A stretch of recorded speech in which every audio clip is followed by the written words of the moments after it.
some liquor, man, roll me a swisher. Hop in the passenger, roll with your nigga, can ride with your nigga. She wanna ride with a nigga, she wanna ride with a nigga, cause I'm on my way with this one, yeah, I ain't tryna play with this one, man, I gotta get paid with this one, I gotta get paid with this.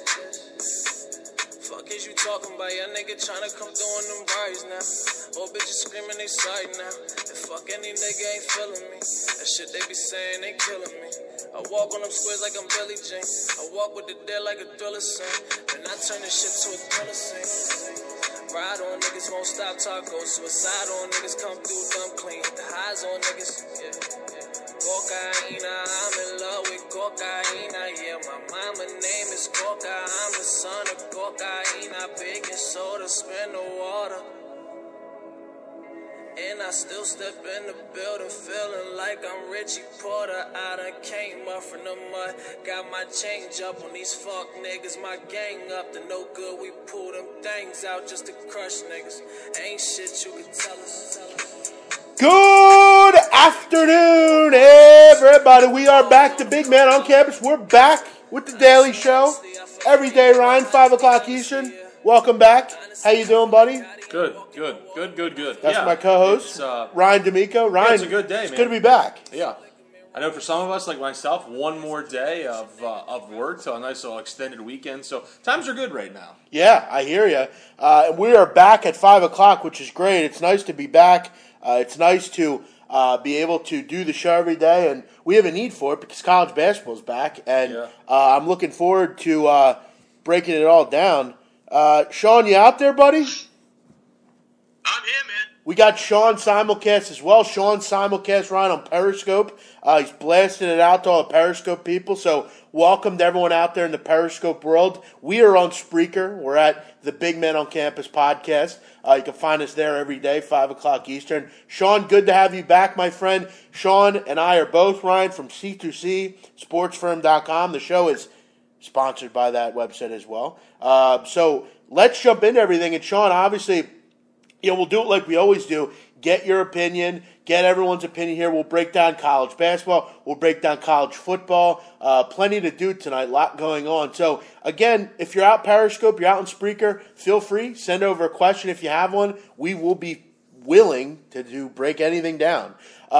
In the interesting news of the day, Ryan, Chaminade is tied with UConn at half.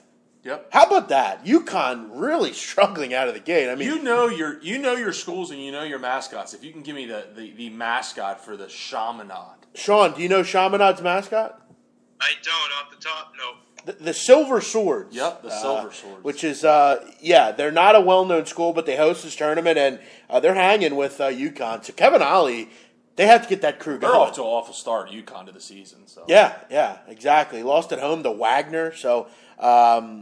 So, like I said, feel free, everyone, send in a question. Thanks for listening, as always. And, Sean, let's break it down here. Let's start at 6 o'clock Eastern. This one's going to go early, so feel free, guys. Make sure you look at the dates on when these games are starting. You got a lot of games that go off 5, 6. You had games earlier today. Ryan, in some early games, you had Oregon. They get the job done in overtime against Tennessee, which tough game for them. Sean, I know Brooks with a big shot. Yeah, Dylan Brooks had a big shot late in that one. Sean was on the under, so great job, Sean, on that one. I know you were a little concerned when it went into overtime. Well, just typical. But yes, you look at yesterday's style, the way they're playing. They can't score. They got to figure it out. But defense is playing good. Yesterday should have covered by 50. Today should have covered by 50. So as long as they're going to keep putting out 150s with Oregon games, I'll be happy to take the under. Yeah, their offense has really looked lackadaisical, Ryan, to start here. But again, you got to get everyone. Brooks is back healthy. You got to get everyone going. But I think towards the end they're going to be there. I think they're a Final Four type of team. And other than that, I mean, not a lot really went on. If you care about 3.5 minutes left, Colorado up 5 on Texas. That's probably the most notable game going on right now. And a Texas squad that again is lackluster to start the year. Got crushed last night by Northwestern. They got to get going. I'm not a Texas guy, Jeff. No, it wasn't last year. It wasn't the year before.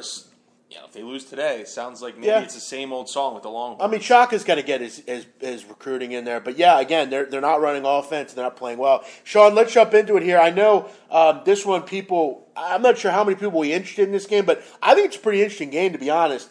This one's down in Mexico. You're down at Riviera Maya, right? So a nice place to go to a basketball tournament. You got Texas Tech laying 6 against Auburn. And you look at this one, kind of just some news and notes. New coach for Texas Tech, Tubby Smith got the axe, Ryan, and now you get Chris Beard in there. He was at Little Rock. Sean, I know you're familiar with him. Coach at Little Rock, took them to the March Madness tournament last year and played very well in that tournament, almost beat Purdue. He comes into Texas Tech, and, this Texas Tech team, full of seniors, a lot of upperclassmen on this team. They're a savvy team, but again, Ryan, I ask you, a lot of seniors, but how talented are they? I mean, this Texas Tech team always kind of been a middling Big 12 team, kind of a team that, just is kind of an automatic win on your schedule if you're a Kansas or an Oklahoma. And, how good are they as seniors? Auburn, I've seen Auburn play, and I'm actually decently high on Auburn this year. Full of energy, they're young. Bruce Pearl's building something. He's got his guys in there. And, Sean, I know you've seen this team play.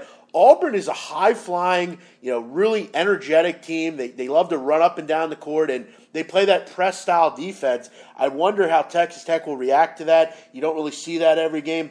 This is a big game for both these teams because both these teams, if you can get a win here, that'll go a long way late in the season. And you really have a barometer in the next game if you can get Purdue. Then you can kind of see where you are as a program. And I think, in particular, Auburn, if they can get a win in this tournament at least, that'll go a long way for their confidence. I'm actually pretty high on Auburn this year, and I'm high on them in this game. I think they hang around and cover the 6. I'll take the young tenacity over the middling upperclassmen in this game any day of the week. Sean, what are your thoughts on Auburn, Texas Tech tonight? Yeah, I'll tell you, Auburn's been real consistent. You could tell. I mean, they haven't played anybody great. I think they played Georgia State, probably their best opponent, but consistent. You look at the scores. I think every score's basically been the same, like 83-68 or something. Very consistent offensively, defensively, doing the right thing. I'm never a fan of taking teams, even if they're senior laden, with a new coach coming in early in the season. Obviously, these wins are important, but it's more about conference, and he's trying to implement his system in there. Doesn't always, he's trying to find, unfortunately for college basketball, they don't really have a preseason. They got to use this as their preseason. So, he's trying to implement different lineups in there, what he's going to do. Aaron Ross playing well, but I don't know. I think you can get Auburn at over 2-1 on the money line. I think they win this game more than 1 out of 3 times. I think that there's definitely value there. Texas Tech, despite being 3-0, has actually dropped in the rankings. I think they opened at 29th. They're 37th right now, which says a lot.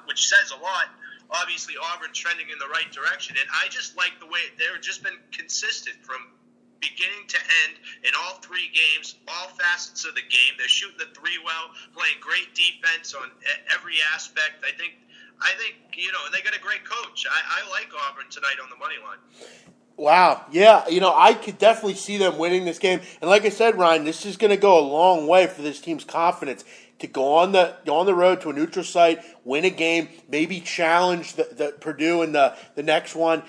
Late in the year against Kentucky's and Florida's and those kind of teams. These games go a long way, especially for a young team. I'm high on Bruce Pearl. Always have been. I've always liked him as a coach. I think guys like him and they play for him. What are your thoughts here? 2 young teams, particularly Auburn. You got an older team in Texas Tech. What do you think? Yeah, I like Bruce Pearl a lot, actually. I'm on the same wavelength with you, Jeff. I've always kind of liked Bruce Pearl. Liked him as an analyst. Now I like him, obviously, again, in his coming back as a head coach. So I think he'll start to do some good things at Auburn. Obviously, it takes time at a program. People don't like hearing that, but it takes time. So I think he'll get them moving in the right direction. Sean alluded to the schedule for both of these teams. Very lackluster to start. So it's going to be interesting to see how this game unfolds early. One thing that I'll point out too, Texas Tech, not good in neutral site games, not good, obviously then vice versa, not good in tournament games. And their last 8 neutral site / tournament games, only 1-7 ATS. I actually like where Sean's head's at. I think Auburn's going to win this game outright. So, I'll gladly take the 6 points. I like Auburn here. Yeah, I just, you look at, like I said, with Texas Tech, year in and year out, I mean, they're just really, are they that talented of a team? I mean, is there a guy on that team that can take over and win a game? I don't think. And again, like Sean says, I think you made a good point. A lot of those older kids, seniors particularly, do they come in and play right away for the coach? They kind of have those kind of, the multifaceted things set in already from Tubby Smith. Yeah, Right. plus Bruce Pearl. Go ahead, Sean. Tubby Smith, I mean, luckily it was a good transition. Tubby Smith played the same type of basketball, the slow-paced, grind-it-out, good defense. So it's an easy transition for the seniors, but it's still different. Yeah, and like Jeremy Denson said, I mean, they have a top 6 recruiting class coming in next year for Bruce Pearl as well. So this team's going to be decent. So I think, I could see a game where, Texas Tech could win by 7 to 10 points or something, but I'm going to take a shot with the younger, savvier team that likes to run up and down. And again, I wonder how they do against this press defense. That's always kind of tough to deal with the pressure. If they can hit some jump shots, I think they're going to be just fine. Ashimusu, we discussed that Texas Tech's experience. Yeah, I get that. Again, another thing you want to look at, being in Riviera Maya, jet skiing, pools, beaches. You would hope these guys got some rest, I would think. What was that, Sean? Nothing, just cheap hookers. Yeah, for sure.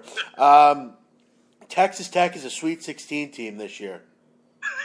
All right. Well, listen, Trey, I guess you have your opinion. I don't agree with that. Is that the NIT? The NIT, right? Yeah, is that in the Vegas 16 tournament? Or?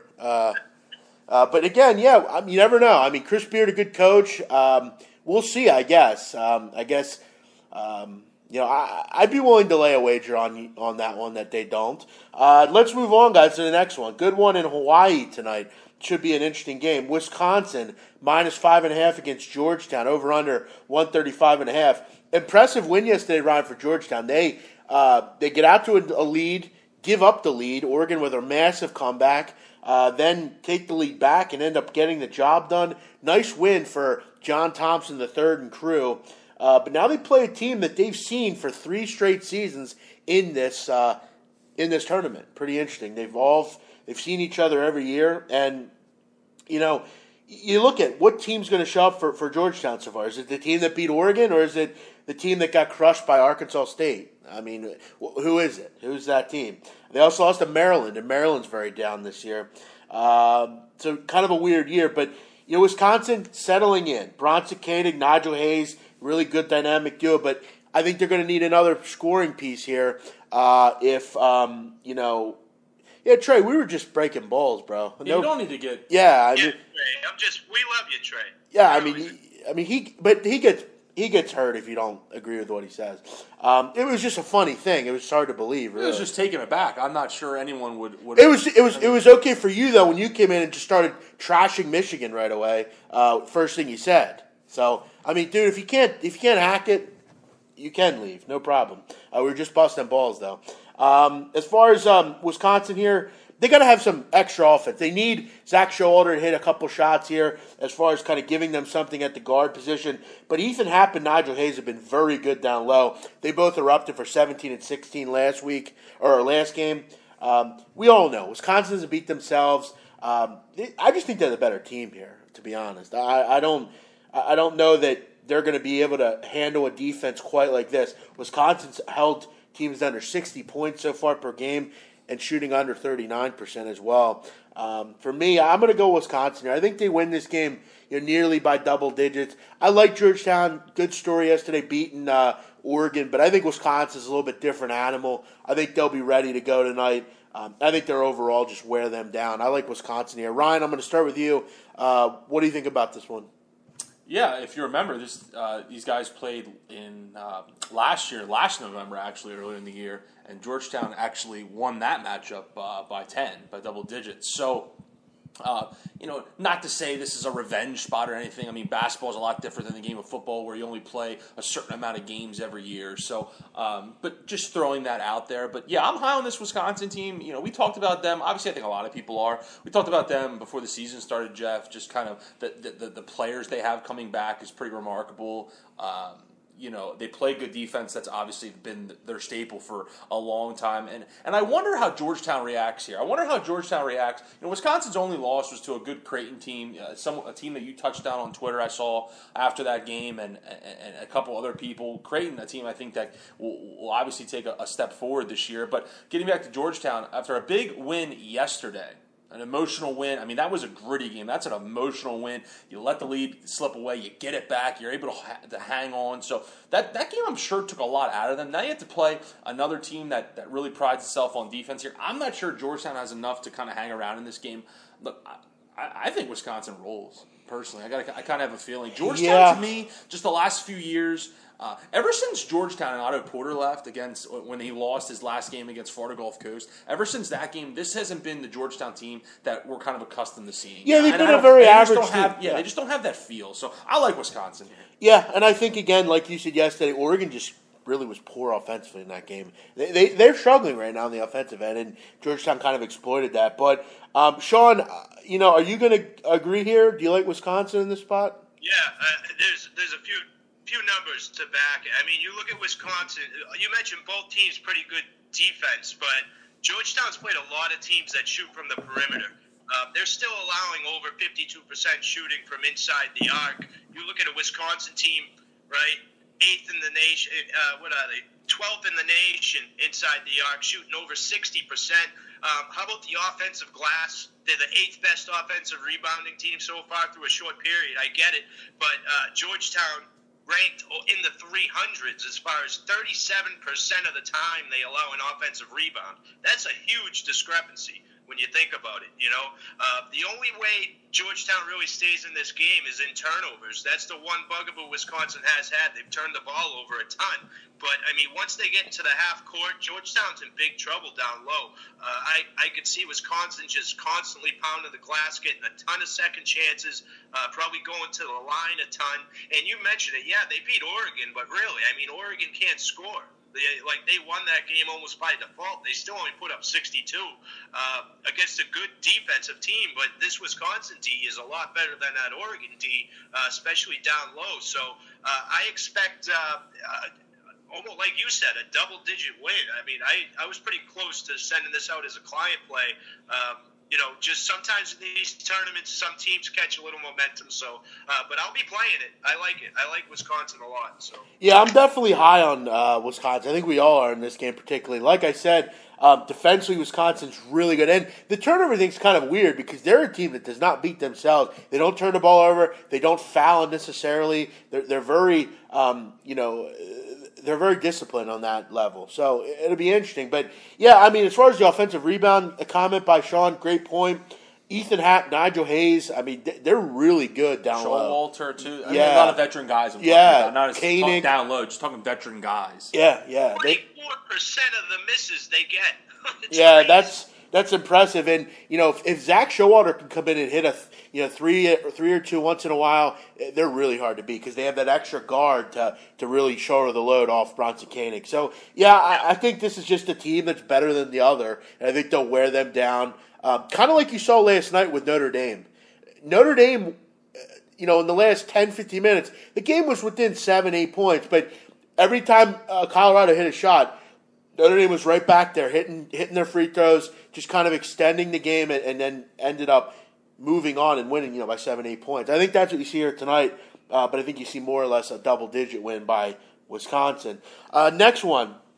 Interesting one out in the West Coast, 11 o'clock. This is not a tournament game. No tournament games. This is a true road game for Long Beach State. Washington Lane 13, over under 167.5. I'm not sure you could find a tougher schedule for a team than Long Beach State, Ryan. Have you seen who this team's played? They started out 1-4. Yeah, it's been brutal. Now they have 4 straight 20-point losses, and 3 of those 4 have come by 30 or more. They lost their last game by 37 to UCLA, allowed the Bruins to shoot 65% in a college game. 65%. They've lost to UCLA, Louisville, UNC, and Wichita. Not sure of a stronger quartet than that. I'll point this out, too. They're in a stretch now where they're playing 8 of 9 on the road. Mm-hmm. That's remarkable. That's just like not fair. Yeah, I'm not sure. Point blank, that's just not fair. I'm not sure what Dan Munson. Go to Kansas. Yeah, I'm not sure what Dan Munson's doing exactly with this schedule. I get I guess you're just trying to teach your team early that you can play good teams and kind of get blown out. I don't really get what he's doing here. Yeah, I get if you're Coppin State and you're getting a check for it, but what is he doing exactly for his team here? Yeah. This is not exactly confidence boosting. You lose every game, 92-62. I mean, it doesn't really make a lot of sense. This defense has struggled. I mean, they're awful in the defensive end. They've given up 89 points a game, good for 341st in the country. Ryan, how many teams are there? 351? 351, yeah. That's 10 from the bottom they are on defense. It's not exactly that Washington's shut it down on defense either. They've given up 81 points a game. Washington's back, Ryan, same old offense, run up and down the court, tempo's huge, 95 points a game. Markelle Fultz playing well. This is a team that lost a lot. You lose Marquise Chris and others, but again, they're still running up and down the court. Last year, these teams played in the NIT. How about a 107-102 game? That was like an NBA game. Yep. So, yeah, look, for me, I'm going to hang away from the side here. Wouldn't be surprised to see Long Beach play inspired here and get a win. I don't think Washington's really worthy of laying, 13, but I'm going to go over here, 167.5. I think you see a high-scoring game here. I don't think you see a hell of a lot of defense played. I mean, it's not like Long Beach is just going to, all of a sudden be, rejuvenated again and play defense. They just aren't very good on that end. They have scorers, so does Washington. I think we see a high-scoring game here. Sean, your thoughts? Yeah, I agree with you. You look Long Beach, when you look at time of possession, seconds per possession, Long Beach on defense is the short. So teams that have the ball against Long Beach have the shortest time of possession per possession in all of college basketball. Only 14 seconds they average, which just tells you they turn the ball over and it leads to a lot of fast breaks. How about they turn the ball over 25% of their possessions, they turn it over. That is god-awful. And you talked about UCLA shooting a ridiculous percentage. How about Washington from inside the arc this year shooting 63%? So, I mean, this is just another one. More of the same here. There's no reason Washington shouldn't put up 90 to 100 points in this game. They got the offense to do it, and there's no defensive pushback. And then on the other side, Washington doesn't play good defense. This should be an up-and-down game, probably each team's with close to like 85 possessions, which puts you, close to 180 and 190 points easily. I mean, you do the math on that one. There should be a ton of points in this game. Yeah, and I'm not sure how many people have watched, at the end of the night, you look at the list of scores, Ryan. I mean, every night you see a team put up 120 points. I mean, defense has become more and more non-existent in college basketball. I mean, just, run and gun, Long Beach, I mean, they give up 90 points. It's their day job, Ryan. Yep. What do you think here? Yeah, I like the over, too. There's obviously, a few numbers that kind of point in that direction, and the total is between 160 and 169 here, which is, interesting situation. Obviously, scoresandodds.com, if that's a site that you like to use, the site I like to use, that's that's one category they break it down into. And as far as Long Beach State goes, when the total is between that, the last 13 in that frame there, 10-3 to the over. And likewise with Washington, when it's in that total at home, 19-8 to the over. So both these teams obviously are over squads. Seems quote unquote easy, but I would expect nothing less. I mean, I just don't see anything that, most of the times in situations like that, in situations like this, when the play seems quote unquote easy, you can say to yourself, well, if this happens, then I can see the game staying under, or if this happens, I can see this team not covering. This situation, I really don't have any answers. Yeah, me either. It's just kind of one of those things where you play it. If it loses, it loses. But for me, I just the tempo. You remember last year with Washington, man? Yeah, it should be a total track meet. Points. We should see a game in the 90s here. We really should. So, Asher Musu dropping dimes in the chat box. Asher Musu, good to have you back, man. We haven't heard from you in a while. Ash loves basketball. He's a basketball guy. Good to have you back, man. Sean, let's kind of move on. Just a couple others here. Buzz asked about Notre Dame Northwestern. I have a plan that game, so I'm gonna look away. I'm not gonna be on that one for free at least. As far as some other ones, North Carolina laying about double digits, 10-11 to Oklahoma State. Oklahoma State, Juwan Evans, Phil Forte, you like what they do there. Travis Ford's gone, though. No new coach. UNC's just kind of a team that really kind of wears you down. Rebound the basketball, a lot of easy chance opportunities. Joel Berry's playing really well, turning into kind of the second command after Marcus Page leaves. It's unbelievable Phil Forte's still at Oklahoma State. Yeah, I feel like he's been there for years. Yeah, he's been there, it seems, for 10 years. But, I think, UNC, similar to the way Wisconsin tonight, I think they just wear down Oklahoma State, get a win by, 12, 13, something like that. This one will be out in Maui. Any opinion on that one? Going forward, watch out. This Oklahoma State team is another team that can score the basketball. They can shoot the lights out from three, from everywhere.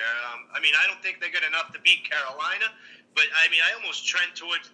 I know how good their defense is over at UNC, but this team can shoot the lights out. Evans, Carroll, Forte, you mentioned it. I don't know. They're going to have to hit some threes, obviously, but I think the over is probably a good play here in this one.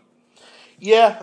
And on the verse of that, their 3-point defense, Oklahoma State, is actually worse than their 3-point field goal percentage, only shooting about 41% as a team, giving up 44, almost 45% from the field from three. And UNC, look, no slouch, that's not their calling card, but they shoot about 41% from three. So I like kind of where his head's at there at the end where he talks about the over. That's kind of where I would lean. So yeah, no, A real quick, an ugly stat in Oklahoma State, 58% of opponents' shots that are made also result in an and one. So, interesting. A lot of fouls. They had one game where there was 80 fouls in it, so that skews the numbers a little bit. But that's good for almost dead last in the country, obviously. They foul a lot when you go inside. So that's a great trend. And, Kennedy Meeks and, their bigs over there at UNC should have a pretty good day tonight. You would expect. Should be able to get some easy opportunities. So, yeah, over might be worth a look. Couple other ones, interesting games. Toledo, Middle Tennessee. Middle Tennessee's jumped out to kind of a rough start after their little run in the tournament last year. They bring back everyone, Ryan Giddy, Potts, Reggie Upshaw. They bring back everyone. Problem is, for Middle Tennessee, when their threes aren't hitting, they're not that effective. They really aren't. They're a team that just kind of depends on the three very much. Toledo, a team that doesn't play a lot of defense either. But when I bet overs with Middle Tennessee, it's like, will the threes hit or will they not hit? I still think they'll score 154, a little high. I would have liked to have gotten in the 140s. I would have took an over. But you should see a pretty high-end scoring matchup in that one. Mark Nolan, what about Indiana first half? I'm looking at that IPFW. I'm looking at that one, I believe. Yeah, Mark, Indiana is on the road here, but you would imagine, Ryan, there's going to be a lot of Indiana fans in attendance. Yes. Fort Wayne, not exactly far either, right. But again, we cashed a lot last year in IPFW. Sean, IPFW? Exactly. Love them, but listen, I cashed a lot with them last year. I'm not in the business of giving it all back this year. I'm not ready to bet them until conference play anymore. I think they've already burned me a few times. Yeah, losing Max Landis was big for them. He was obviously a guy that dropped 30 a game, it seems like. IPFW gets inside the number. Yeah, I could see that. I really could. I could see them hanging around and losing by, 12, 13, something like that. They're a team that definitely can score, Ryan. We know that. They're going to score. Mo Evans can score. John Contra, they could score. They're going to score. Can they score with Indiana, though? Correct. Indiana, though, doesn't play a lot of defense either. Two teams that can definitely score the basketball here. I'm not really big into the side, let's say. There really may be more fans there too, Indiana fans, than IPFW fans. Really, if you're not a member of the school or that's not your alma mater, you're not if you live in Indiana, you're probably rooting for the Hoosiers. So, Yeah. I mean... Yeah, I can't imagine that if you live in, southern Indiana, you root for IPFW. I know IPFW has been cash cows as of late and for quite some time, and all of us here has reaped the benefits of that. But I'm trying to think. I haven't looked at it recently. I'm trying to think. Have they ever played a team this good? Well, yeah, they played Indiana last year, actually, and But I think Indiana's better this year than they were last year. Yeah. Last year was kind of a transition period where they didn't have everything going. They were still trying to figure things out. Really kind of didn't really play defense like you alluded to, especially early in the year. So I think this is probably the best team IPFW has seen in this kind of cover run they've been on. Yeah, I mean, they played them last year and lost by close to 20, I believe. And IPFW was better last year, there too. You go. Again, that's kind of all I need to know. They played Utah the game before that and got... Yeah, they got demolished. Yeah, exactly. And look, I like IPFW against North Dakota and South Dakota State, but against against a Power 5 team, I'm just not that interested. Again, I don't like to bet against IPFW just because I like to give them the respect and kind of just stay away. But again, this is a really good team, Indiana this year. Thomas Bryant should have a field day down low, you would think. I don't think there's anyone that can guard him in IPFW. I mean, who are you going to throw at him? Joe Reed, for Christ's sakes? This Joe Reed guy, he plays for IPFW. He looks like Ryan Fitzpatrick. Yeah. Except he's kind of bigger. Okay. Brett Kiesel lookalike. So he has a beard. He's going to struggle, I think. Right. I don't know, Mark. That's a tough one, but I would almost want to go with Indiana, to be honest. That's the way I lean. As far as that, I mean, there's one other one I was kind of looking at. Boston College is really down this year. Towson, a good basketball team, always pretty good defensively, well coached. On the road, laying a 2-3 number, a 2.5, 3. I liked it. It's been getting bet up a little bit. I kind of like Towson. I was looking at them, but I decided to kind of stay away from that one. Sean, any a feeling on that one? You're close to Boston College program. Yeah, wish me luck. I'm going to be at all of their conference friggin' home games, unfortunately, and have to live through this absolute disaster. They're awful. They can't get a turnover if it's handed to them. Offensively, they suck. They just are terrible. They keep losing their best players who aren't even that great to transferring. So, I mean, they can't get anything going there. God bless the coach going into ACC. I mean, they'll be lucky to win a game, really. They're bad. Townsend, you mentioned, they're not that bad. I mean, they've had a couple good wins already this year. That Morgan State, whatever, they suck. Maryland, close game. They're a good team. They should win this game. They should win. Yeah, Boston College, I mean, they had Oliver Hanlon a couple years ago. He got a great scorer, but they had nothing around him to do anything with, and they were still bad. Towson, this is a game you're going to get up for. A Power 5 team going to the ACC. I could see them getting up for this game. I like them in this spot. I think it's a good play. Kansas, Georgia, I didn't look much in that game. I've watched Georgia. I mean, Georgia is so average. They're so average year after year. They look good on paper, but, they have the same J.J. Frazier and guys like that. I was really down on them after watching them against Clemson. They were never in that game. Clemson just ran all over them, and Clemson's not that good. I'm not particularly high on Georgia, to be honest.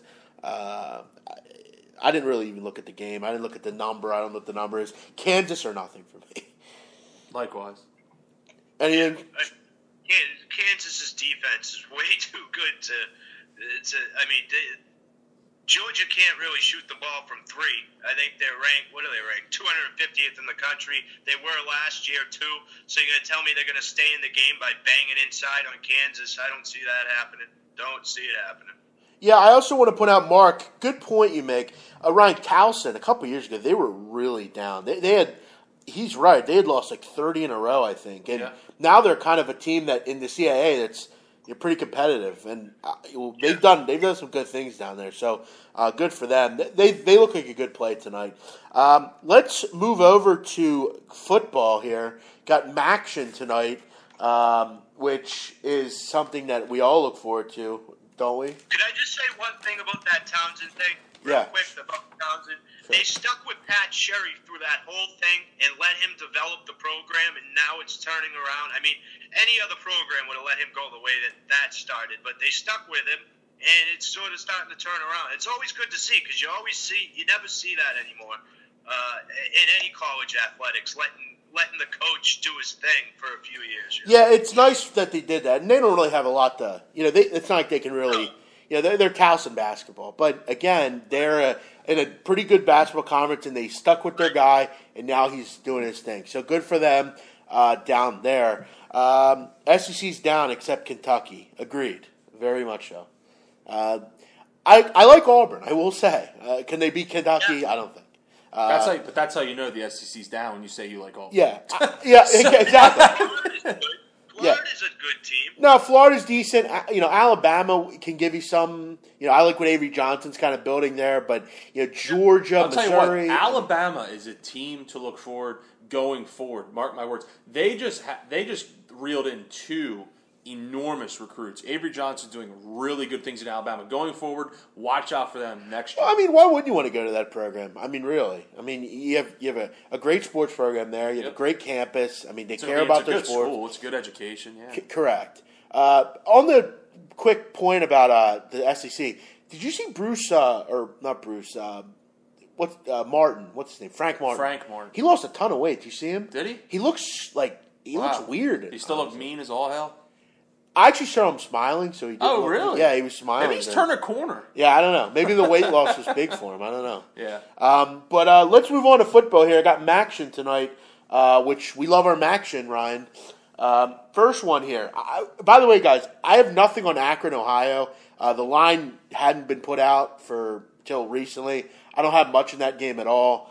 Miami of Ohio linked 7 or 7.5 against Ball State over under 54. Right now, I know it's early in college basketball, but who wins it all? That's a pretty broad question. Well, look, Duke's got to get healthy, but they're obviously very good. They'll obviously be there. Right. Kentucky, Kansas are there. The big name programs. Yeah, Xavier's talented. I don't know how. I don't think they'll beat Villanova. I think Villanova's the best team in that conference, but I don't know. Probably Duke, I would say. Probably say Michigan, maybe. Yeah, Michigan. No. Yeah, I would go. I got you to laugh, Sean. There we go. Yeah, I would go with Duke or Wisconsin or don't count on Oregon. I think when they're fully healthy and running, they're really good. Obviously, it's early. The power schools, the patented power schools, the Dukes, the Kentuckys, the Kansas, the Indianas. It's no fluke that these teams are powerhouses. And the thing is, when I do futures, I only bet like high end futures. Creighton, Notre Dame. 80 to 100 to 1. I did take West Virginia. I took Wisconsin. I took Oregon. But there's not a value to me in taking Duke. Michigan is legit. Yeah, they are. They just got ranked. Yeah, and they're scoring. The most important thing is they're playing defense. Over the last couple of years, they just haven't played defense under Beeline. Really playing defense this year, and they have size. When's the last time you could say they have size? No, go back to Mitch McGarry, right? Really, Mitch McGarry's the last. And the only problem is they are really tough, man. That conference is really tough. You got so many good teams. But yeah, Creighton is a team I think you got to look out for. They can score. Notre Dame I like. There are a lot of teams out there. Maction, Miami of Ohio -7, 7.5 against Ball State. Miami of Ohio, Ryan, bowl eligible where they win. Yep. If I told you that before the season, what would you tell me? I hear you for sure. They've been dreadful. Chuck Martin, I got to feel good for him. Chuck Martin, he's been a guy that you kind of feel bad for. This team's been dreadful. They've just kind of been a shitting on points for a lot of good teams, and they played well this year. They've rattled off 6 in a row. And you look at Ball State on the other side. Ball State's lost 6 of 7. They have really struggled on the defensive end. Riley Neal hasn't been able to get much going, and I think James Gilbert, their running back, is really going to struggle tonight. This Miami of Ohio defense is legitimate on the defensive end. Best defense in the MAC. They're second against the run. They're really impressive. And Gus Ragland, their quarterback, has played very well since coming in. Miami of Ohio has covered 8 of 11 against the spread. They've covered 8 of 10 against teams with losing records. They're at home here, and they're bowl eligible with a win. I like Miami of Ohio in this game. Do I like it at 7.5? Not particularly, just because I don't really like laying closer to double digits with a team like Miami of Ohio. I could see this one 31-24 or something, but I'm going to go with. I think Miami of Ohio maybe first half would be a good play, but for me, I would side with Miami of Ohio. I think they'll win, but I'm not going to be involved betting it. Sean, you have a client playing this one, so. Yeah, I'll talk real quick. Maybe I'll talk you into that 7. You talk about the defense. Ben's great. They've been my dog of the week a few times here coming down the stretch. So you play good defense. You don't turn over the ball. You're going to win games. They've won all these games by at least double digits. The last 4 of them. You look at Ball State, not bowl eligible. They just want to get the fuck out of this season. The only time they can win or even come close to winning is when they can run the ball. Miami, Ohio, you are not running the ball against Miami, Ohio. It's just not happening. So Ball State's going to have a lot of trouble scoring. I could see Miami, Ohio winning by 10 or 15. It's not. The game isn't my client play, but I could see them covering that number. Their defense is good. It's always good. And I know you guys agree, it's always good backing a defensive team, even if they're not a great known team over, a high-powered offense. So I like Miami, Ohio. Yeah, I mean, Ball State, I've seen them play several times this year. They're just not – they have struggles moving the football, and defensively they have issues. In the secondary particularly, they're just not very good. And, against a hungry team. I mean, making a bowl for Miami of Ohio is big, Ryan. I mean, this is really big. Yep. You got to feel like Yager Stadium's going to be popping tonight. First half is a good play, too. Yeah, I agree. Ryan. Miami, Ohio, real quick. Miami, Ohio does have 4 injured offensive linemen. That's the one question mark I got. So Sure, I hear you. Ryan, thoughts? Yeah, if I would pick a side, I probably would side with Miami of Ohio. Just kind of all the intangibles that are going into the game, as far as being at home, the better defensive team, bowl eligible with a win. But when I look at this game, I like under personally. That's kind of the direction I would go if I played this game. Both teams. You look at Miami of Ohio. 4 of 5 of their home games have gone under. Flip the script with Ball State. When they're on the road, 5 of 6 have gone under. Ball State really struggles to score. Can't imagine them scoring a ton in this game. They're nothing special on defense, but for whatever reason, away from home, they play a little better on the defensive side of the football. Maybe attribute that to the schedule they play, what have you. But Miami of Ohio, too, isn't a team that's going to come out and throw a 48 spot up on you. So I don't think they're going to light up the scoreboard either. So if I had to play this game, Jeff and Sean, I would go under. I think it's 54 and a half, depending on where you're looking. So it's a big number. Yeah, I like under here. Yeah, I would agree with you on that end. If I had to play a total, I would go under here. But I think the better play, if you're going to play it, play it small. Miami of Ohio, I just think they're the better team here. Another one, Central Michigan.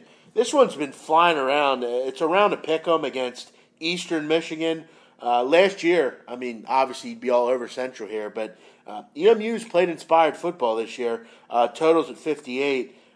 Central Michigan's covered 11 of 17 on the road, but Eastern's been very good against the spread this year. 8-3 to the number. Both these defenses struggle. Up-tempo offense. Eastern Michigan, Ryan, they've given up 8 plays of 50 yards or more. So they give up the big play in the secondary. If I told you that Eastern Michigan was second in the MAC in pass offense, would you believe me? I wouldn't. Both these teams love to throw the ball around. Cooper Rush, Ryan, I know you like him, your redheaded friend there. Yep.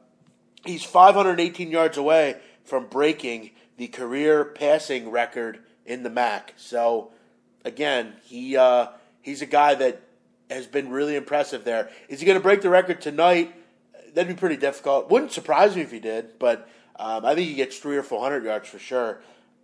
This total's down, and I'm looking at it now at 56. Total's moving down. I kind of like the over in this game. This would be one play I would be kind of interested in. I think both these teams will throw it around. I could see this one getting into the 60s. Any thoughts, Ryan?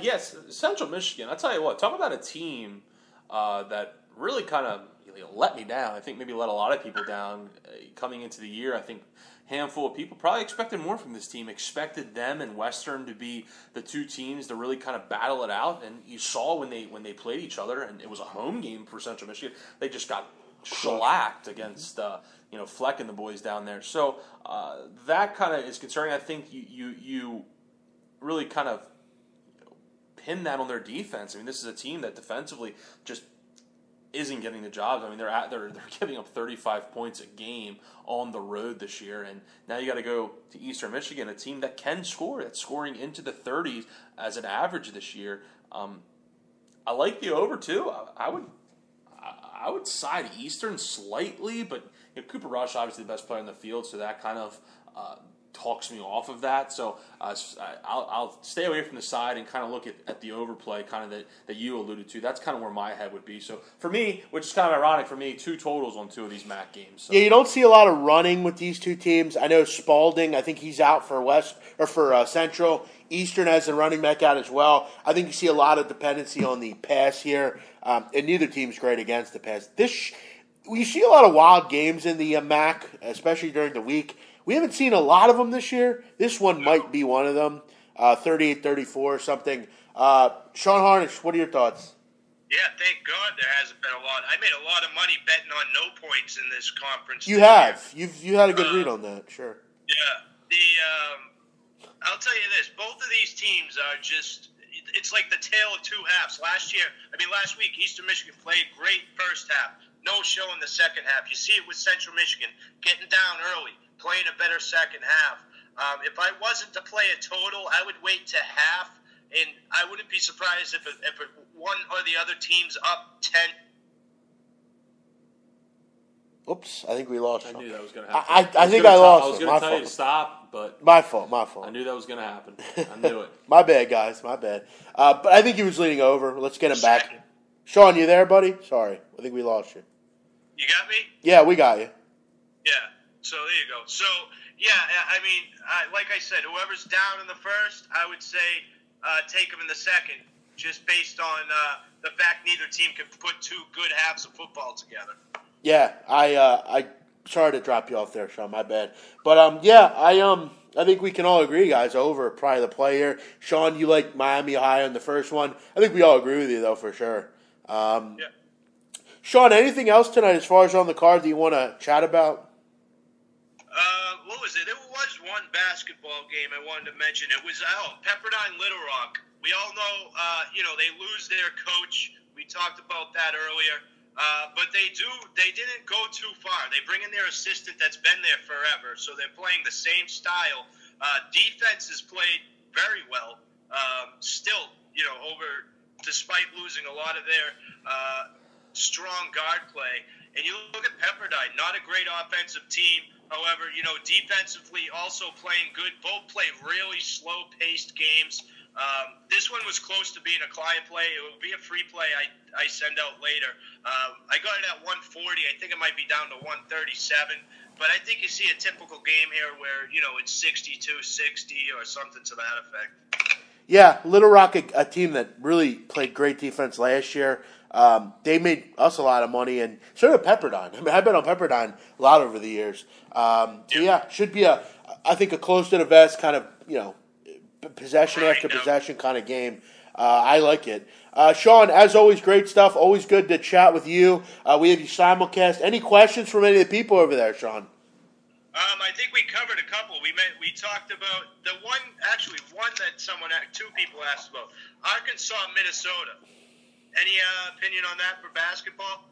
I mean, Minnesota comes out the gate quick. I never liked them personally. I think they're overrated. And we mentioned Arkansas a little bit in the SEC, not being world beaters. But I can't imagine Minnesota continues on this run with little Patino up there in Minnesota. Yeah, I'm not a fan of his at all. Arkansas, a team that, I don't know, for whatever reason over the years, they've actually gotten the money from me a lot. I like Dusty Hannah as a player they have there.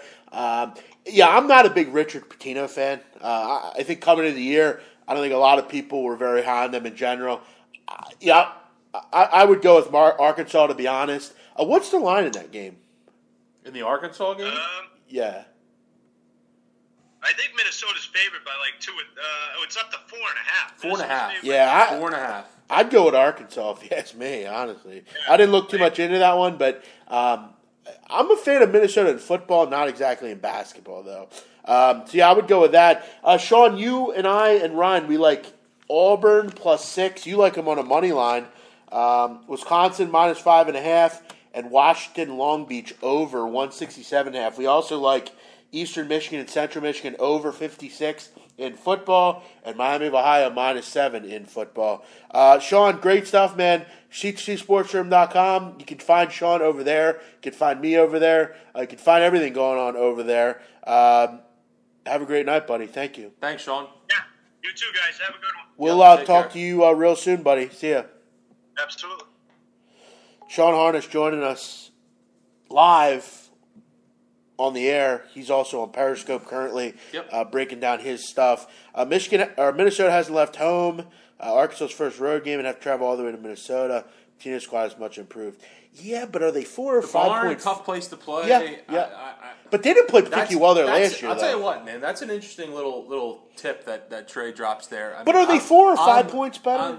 But here's the thing. I could see a close game. I think, and I'll be honest, I'm guilty of it for the first few times looking at basketball lines. When you're so used to seeing 4, 4.5, 5 on football numbers. Sure. 4 points is 2 baskets. Yeah, I hear you. 3 and a free throw. So it's really not that much.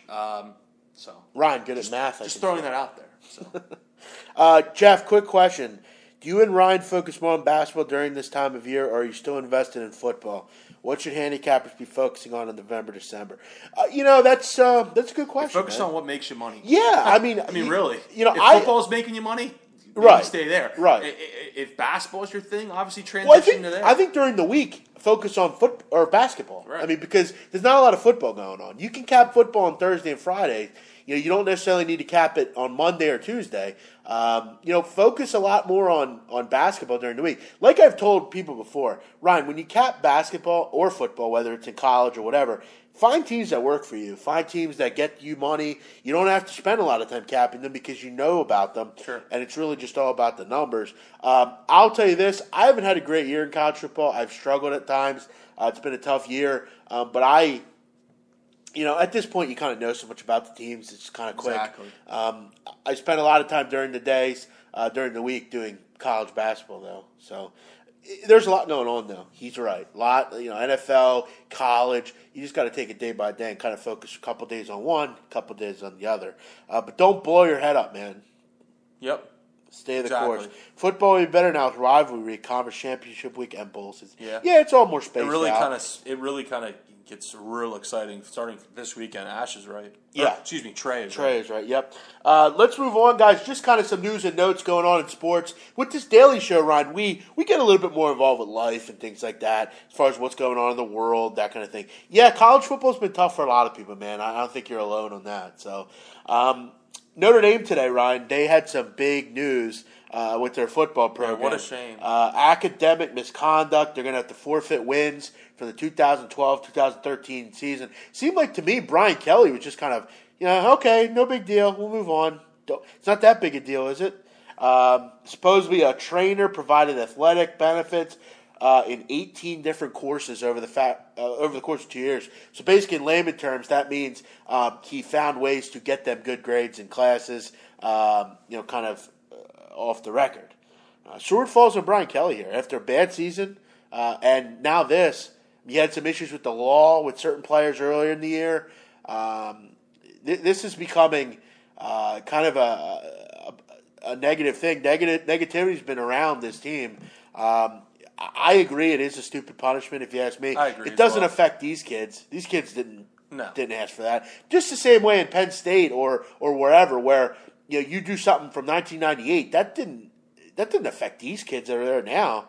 It only hurts your program, and all these other people just get a walk basically. Brian Kelly's the problem here. They need to move on from Brian Kelly. We've talked about it before. Who's been saying that? Yeah, we have. We both have. We talked about it before when they lost. Brian Kelly for a long time. He's average. And the big thing for me is how they handled this. When this happened, they could have expelled these kids. Sure. They could have nipped it in the bud. Said, Hey, it's more about football, Kelly. This is a big mistake. Sorry, you're off the team. No, all they did was temporarily suspend them. So it was handled poorly during the entire situation. So I mean, it's just yet another black cloud over the season that is going on at Notre Dame, and I'm just not a Brian Kelly fan. I don't really like what he does. I've heard some things through the grapevine from involving recruits and such that kind of rub me the wrong way, and I'm just not a Brian Kelly fan, and I don't like Notre Dame, so it kind of goes hand in hand. And I think I just sit back and enjoy it. So plus to add insult to injury, they've had a bad year. So terrible. You're not going to make a bowl game. I mean, No. it's been a tough year for them. But I agree. Why punish the kids? They didn't do anything wrong.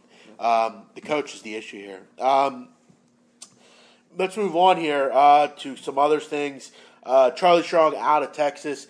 I'm lost as to why anyone first was surprised and why people are actually defending him. He's not a good coach. He's not a good coach there. I hear you. I get it's a bad rap. He knew what was going on there. He knew, and that's why he should have never left Louisville. That was a good spot for him. We've talked about it before. There are just certain coaches that shouldn't be on these big programs. Yeah. They shouldn't. Yeah, they work better in quote unquote smaller programs. The Brady Hoax of the world, coaches like that. You know what I mean? Or even to me, I think Rocky Long, San Diego State's coach. He's a really good coach at San Diego State. Yeah. Okay, not at or Ed Orgeron. He might be another good one. Good recruiter. Is he a head coach? Yeah. Probably not at this point. I think we've seen that. I just don't see why they would want to go that direction. I just don't think he was a good fit there. It never would work, and it didn't work. And now Charlie Strong, go to a program that you can build like Matt Rules have. Go to a team like Purdue or something. A team that you can. It's your oyster. You shape it, basically. You bring in your staff. You bring in everything. Here's the problem, Jeff. He did that here. He gutted that entire program. But it was high end. He had 2 or 3 years to win, and he started from the bottom. But we talked about it with this Towson coach. And it hasn't gotten better. I mean, I'm not sticking up for him. I'm saying he needs a longer leash. But that's what he's done here. Yeah, I think personally. But that's the day and age, and that's the sports world that we live in nowadays, where people expect success. I.e., I use Michigan as an example. Harbaugh came in, that program was. But that's a huge program. So is Texas. I know, but he didn't. So, I mean, Texas is a huge program. I know, and Texas is a job that year after year people want that job. But I know, but they expect winning right away. And I think Charlie Strong. He wasn't going to win in 2 or 3 years, so it was a bad decision from the beginning to do it. He should go to a program where he can. Everything is his. He brings in his recruits. It's a small town. He doesn't have to win right away. Jeff, the key word in all this is pressure. Yeah. When you go to a school like Texas, you're under a microscope, and I've heard some things too that makes me, if I was a head coach candidate out there, that I wouldn't want to go to Texas. There's been rumblings and such that apparently, boosters hold a high level, a high standard at all universities. But apparently at Texas, it sounds like those people that write the large checks have some really close to the final say in a lot of things in that football program, and that's an issue, and that's a big time issue. That it's not. It doesn't matter. It doesn't matter. It doesn't matter. Just because your name is on the stadium doesn't mean you know what you're talking about. They're the reason the program It doesn't matter. I don't care if Bill Gates came to me and said that's how it works. He came to a university and said, but that's stupid. Phil Knight's the same because Bill Gates doesn't know jack shit about football. I'm doesn't sure. matter. But if he pays the check, if he writes the check, he shouldn't say, "Oh, I want this guy to be the defensive coordinator." No, because you don't know anything. Yeah, well, that's and you're making my point. That's pathetic. Yeah, it's pathetic because these people don't know anything. Just because they write checks and they graduated from the university and have cemented themselves in society and are successful does not mean that they should have say in what goes on the football program. Right, the NCAA is a crock of shit. We know i.e., the situation Texas is in right now. Yeah, we get it. So I hear you. It's pretty ridiculous. Yeah, the NCAA is a problem. We know that. It's not even the NCAA. Multifaceted level. It's the University of Texas. The problem is, man, it's all about money, and these people give it to them. So Yeah, well, they do what they want. Yeah, and if Money and talks. if a coach doesn't come in and win within a year or two, they want to kick him to the curb, and it's a shame because it doesn't work that way for some people. Yeah, I got to tell you. By the way, there's not a job out there that if I'm a high end coach, a Tom Herman, I'm that particularly high on. Really, I mean, I don't want to go to Missouri. They're going to lose. I don't want to go to Purdue. I don't want to go to. I would go to LSU. Well, yeah, LSU would be about the only one. I don't want to go to Texas. I'm not really fond of Texas. Never really been fond of Texas. But if you're Herman, why don't you stay at Houston? I mean, they're a hotbed talent. They're getting better. Well, they're in a good conference that's becoming. I'll tell you why. The reason Herman might not stay at Texas is it all kind of. What does he keep saying? Charlie Strong's going to say he's gone. He's not coming back. He's not officially fired though. He will be. I'm just saying. Well, he's I not, heard I heard a report that he was officially fired. He's coaching this weekend, so he's definitely not fired. Well, he's clearly not going to be there. But for all intents and purposes, he's not fired. So, but getting back to Herman, the kind of final nail in the coffin, a lot of people believe, is the fact that Houston didn't go Power 5. If Houston would have went Power 5, Herman gets that pay increase. Herman gets the notoriety, and Herman stays at Houston. That hasn't happened, so many people obviously believe he leaves. PJ Fleck, I think he is one person that will not leave because I don't think there's a job that fits him really out there. I mean, is there a job that he's not coaching LSU? It's funny you bring PJ Fleck up. I heard today, and Trey, you're a Big Ten guy. You'll kind of get an interesting little kick out of this. Heard a rumbling just this afternoon actually that. There's been a lot of rumors circulating. That now, it's a rumor, obviously. I'm not saying this is happening. It's just a rumor that some people are talking about in the state of Michigan. That D'Antoni at year's end is retiring, and they're going to put all their chips in PJ Fleck's basket and say, come to Michigan State. That's what I've been hearing this afternoon. Yeah, I mean, obviously that would be your big job, for sure. Exactly. Wherever he goes, I hope, he comes off to me as a guy that wouldn't just leave a program, honestly. It would have to be like a really good situation. Everyone says that until they flash the money in front of you. That's what, like I said, it'd be I hear you. It's Jeff, they don't get Herman. Who do they go and get? Texas. I don't know. Not sure. Good question. I'm sure they'll throw $200 million at Nick Saban again. Art Briles. I'm sure they'll try to dip into Jimbo Fisher, but he has cemented that he's good at Florida State. So yeah, it's a tough time. So. Yeah, Herman can't win a national championship as a non-P5, and UH won't pay him really. Yeah, I was hoping that, and that's what, like you said, it's a shame that the Big 12 didn't offer membership because Houston could have become a really big power. I mean, they've already kind of become a nice. They're probably one of the better teams in Texas.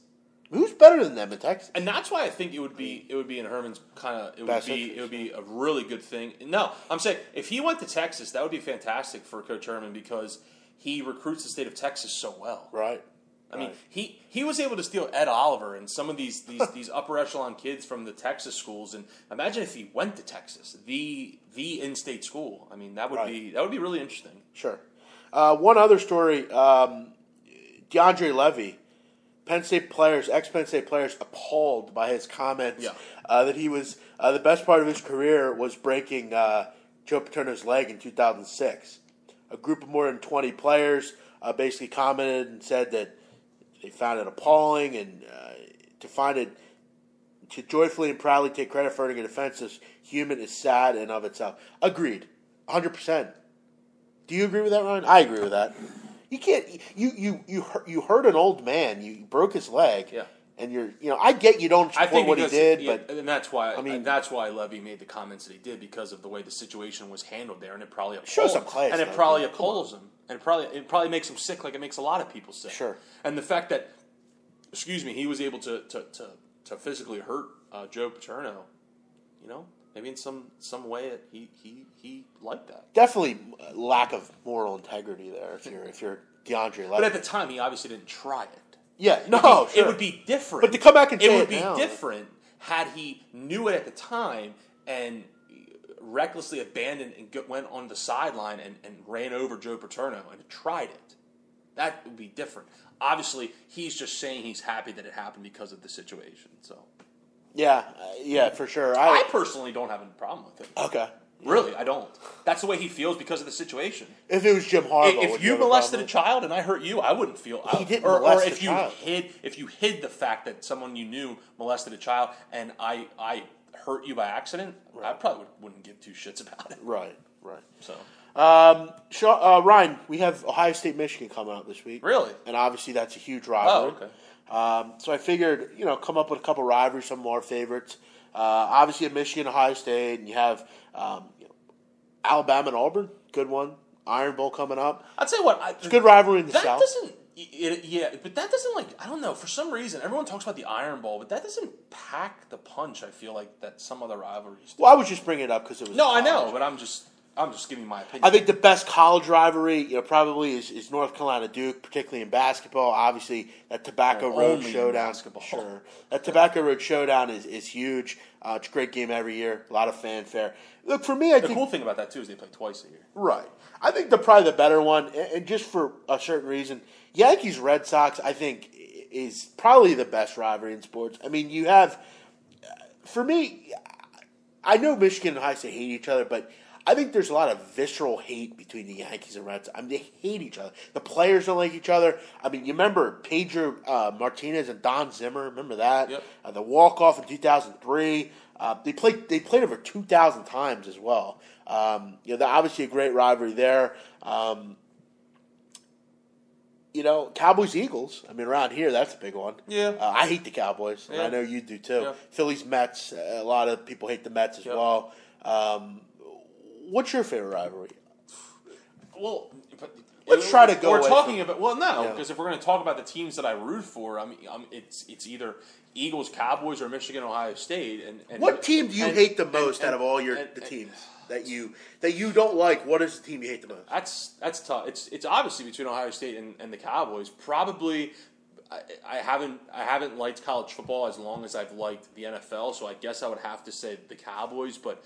Ever since I've got into college sports and college football, Ohio State I've hated them mainly because and Trey will get tickled by this mainly because over the last decade they've kicked our ass and that obviously hurts when a rival constantly beats you and they've it's just I tweeted something out today and then that's the reason I think the college rivalries are better than the sports rivalries because.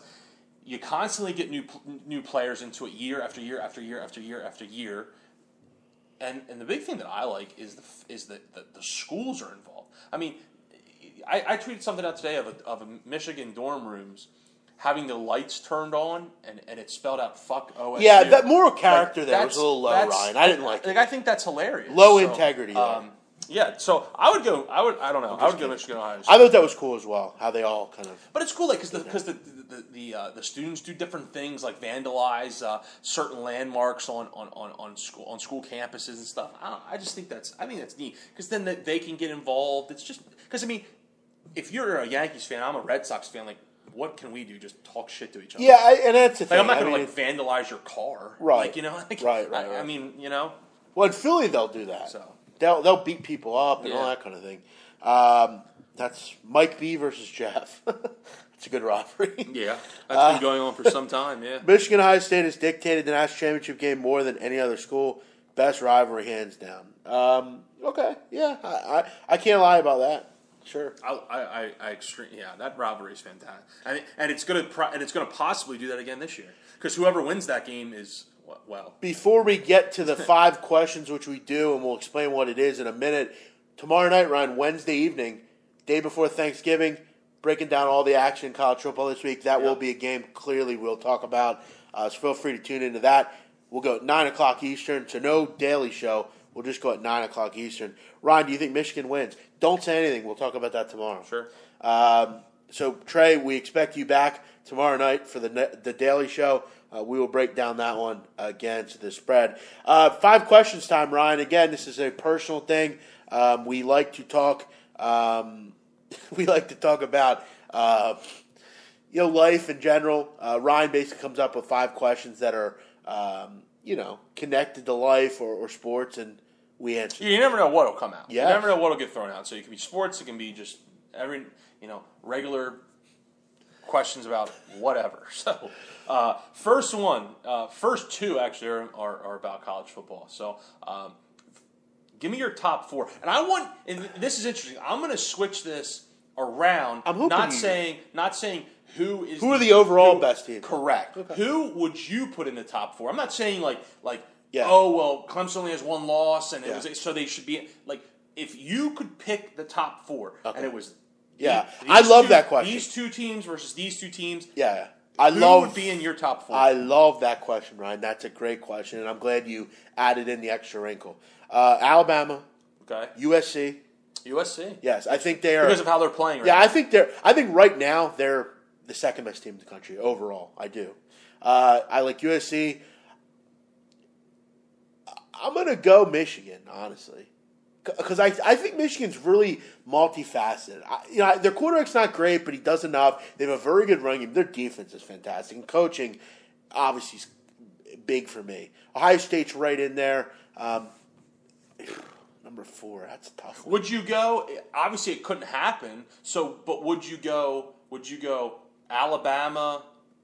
Who else did you say? Alabama. USC. Would you go Alabama versus USC rematch of Week 1? Yeah. Michigan OSU rematch of the game. Yeah, I actually am going to put someone in. I think that would be interesting. Yeah, I'm going to put in. For the 4th team would be a toss above Ohio State. And look, I know I'm going to get shit for this, but I think Washington's still very good. Okay. Honestly, I still think when you look at it, they call it one of the hottest teams in the country. Correct. USC. Correct. So. I still think they're very good. I would like to see Washington play Ohio State trip. That would be fun. I would probably give the nod a little bit to Ohio State, but so I would go Ohio State, USC, Alabama, and Michigan. And number 5 would be Washington for sure. Okay.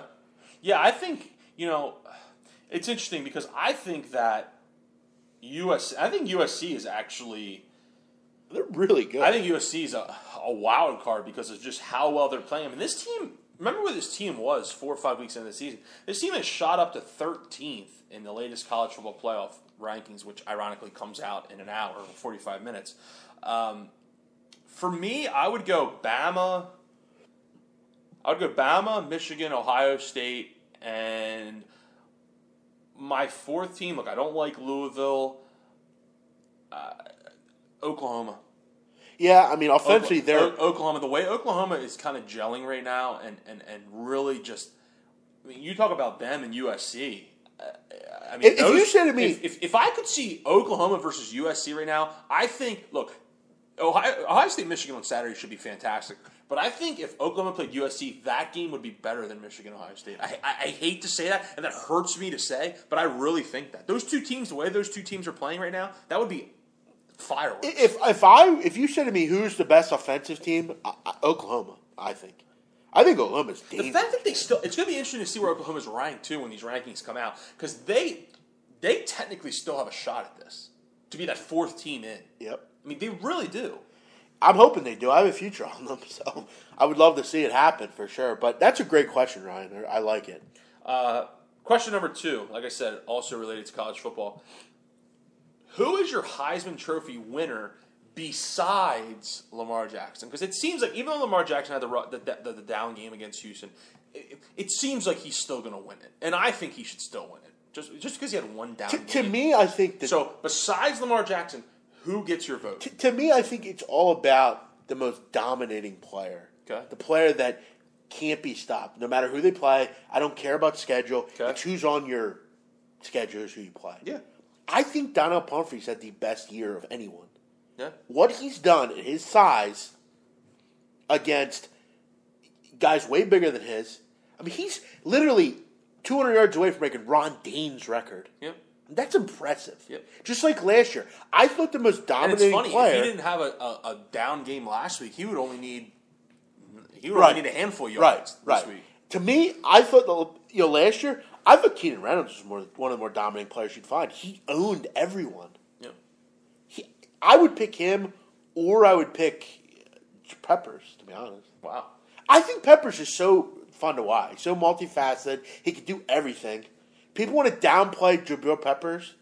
He does everything. Yeah. He's Charles Woodson. He contributes. The only reason he's not going to win the Heisman Trophy? Right. It's because he doesn't have interceptions. Right. Well, which is kind of annoying. Even still, though, he doesn't play. He doesn't play in the secondary as much as he plays up at the line of scrimmage. Right. So he doesn't have as many opportunities. When he's on the field, you have to know where he is at all times. Keep an eye out for him too this weekend. He came out and said that the book's going to be open this weekend. So good. He may not get a break. He may be on the field every single play. Okay, how about this? Let me just give my answer. Let's say he runs a punt back. Okay. And has a touchdown on offense or something? Yeah, and gets a big sack or two. Yeah. I don't know. Can he win this? I personally don't think so. They have him. They have Heismantology or whatever the hell they call it on ESPN. They have him as 4th or 5th right now. Heismantology? Whatever they call it. What dude. is that? I don't know. They call it. They have some fucking name for it. It's some dumb shit they have. By the way, Joe Lombardi just released another bracket. Yeah, but I personally wouldn't give it to Peppers. He's been fantastic, and I think he'll kind of be that X factor, kind of Deion Buchanan type, Tyrann Mathieu type player in the NFL. But as of now, and it's going to be interesting to see how Oklahoma finishes. Right now, I'd give it to Baker Mayfield, and I think that'd be a fantastic story because this kid was a walk-on. That's mind-boggling to me that he's a walk-on at the toughest position in all of sports, and he could win the Heisman Trophy. I think that'd be awesome. Yeah, I think it's pretty marvelous, man. I mean, what he's done, and kind of the stuff he went through at Texas Tech, and I don't think people quite understand a walk-on. That means you went to the coach and said, "I think I can play football. Let me give it a try." Basically, went to tryout. It's basically tryouts. That's wild to me. It's tryouts. I think it's amazing, and he's not exactly a huge guy either.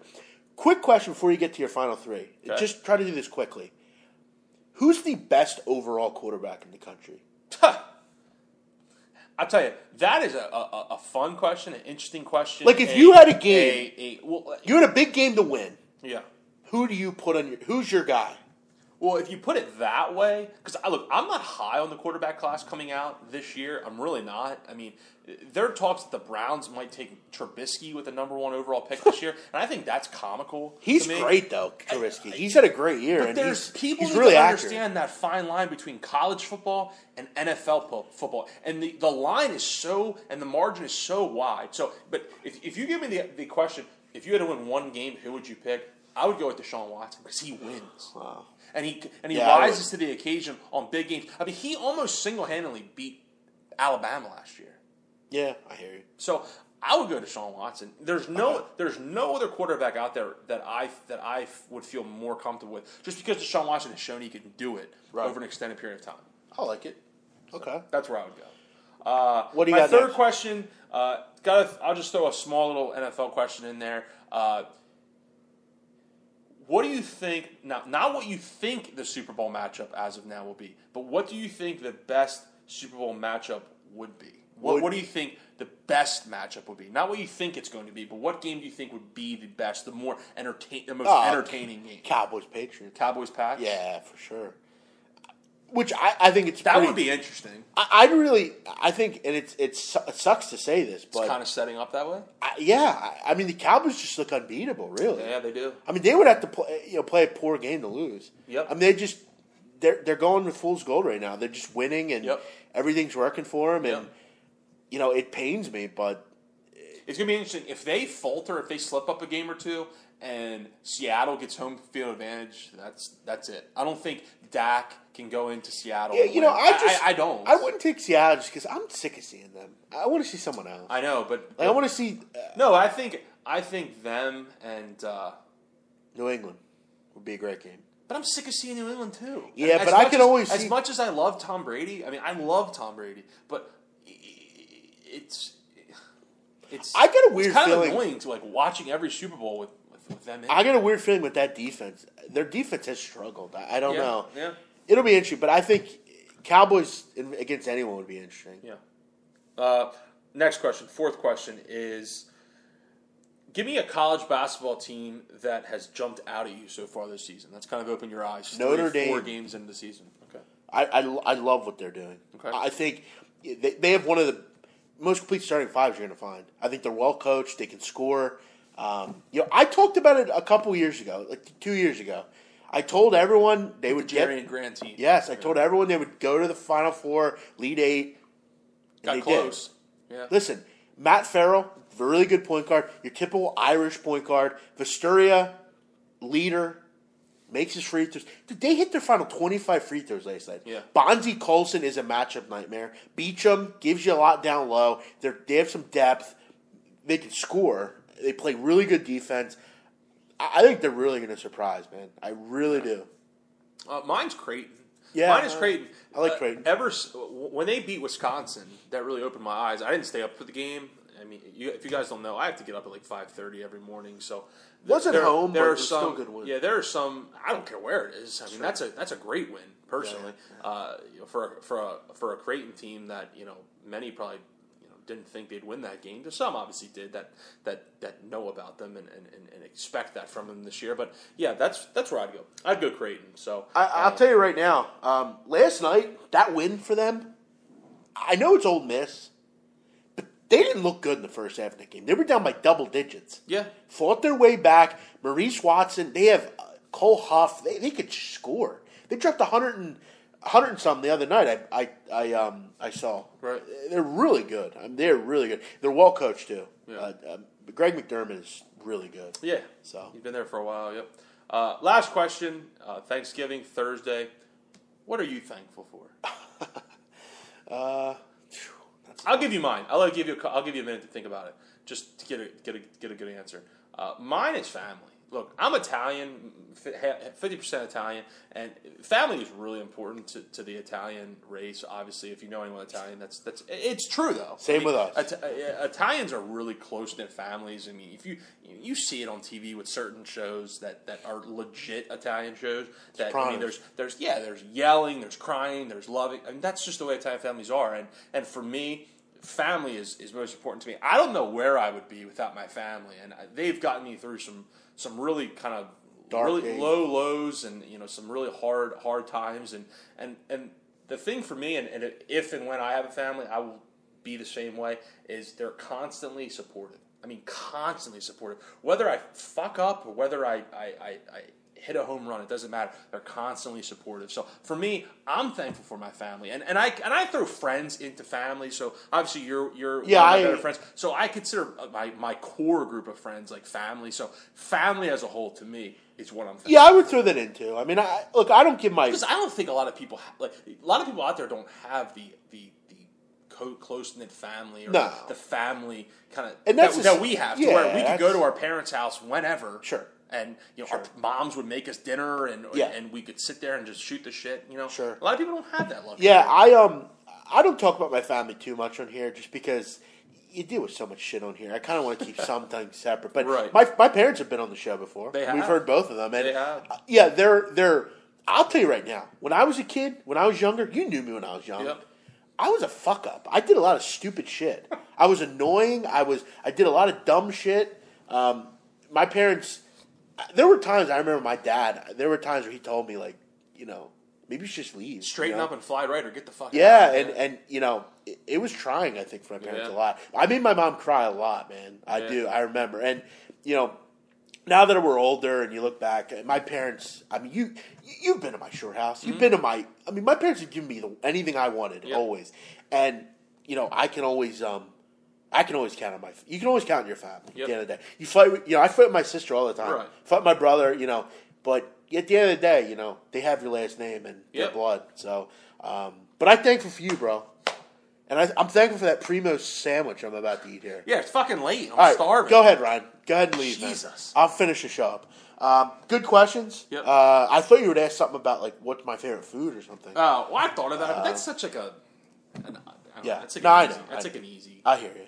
But all right, guys, we'll be back tomorrow, 9 o'clock Eastern. Our old friend Donnie Wrightside will join us. Oh, okay. We love talking to Donnie. No, I like He's become Donnie, a mainstay on the show. People like to hear from him, and we have always some really good breakdowns. So he'll join us. We'll go over Michigan, Ohio State, all sorts of different games on Saturday, and break it all down at 9 o'clock Eastern. Have a great night. Appreciate everyone listening. If you missed the plays, I will recap really quick here. Plays we are on. I'm not even going to bring this one up because it already started. You got Wisconsin minus 5.5, and we like Long Beach State and Washington over 167.5. We also like Eastern Michigan over 56 in college football, and Miami of Ohio minus 7 in college football. Everyone have a great night. Last thing tonight, Ryan. Today, soccer. I know you don't watch soccer, but I had to bring it up. 12 goals in a game. Have you ever seen that before? Sparingly. I've seen 8 or 9. Sparingly. I've seen 10. That's a lot, 12. But I've never seen 12. How about that? Bruce Arena, the new coach for the United States men's national team. Or is that who it is? Yes, and he was their coach before. He's actually a pretty decent coach. Hopefully they can turn it around. It sucks not rooting for a good team. You have to worry about the women now. I'll be honest, I'm not sure coaching is the reason that they're poor. Well, they need to attract better talent. That's the problem. A lot of these domestic kids don't want to play, and they need to attract and have better leadership.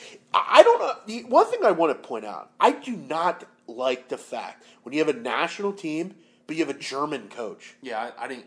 Jurgen Klinsmann. I didn't get that. Look, right. I think Klinsmann's a good coach. I think he lost this team, though. I like the fact that you have a United States born and bred guy who's going to coach your team. I like that. Cool. All right, guys. Everyone have a great night. We will see you tomorrow, Wednesday, 9 o'clock Eastern. Bye-bye.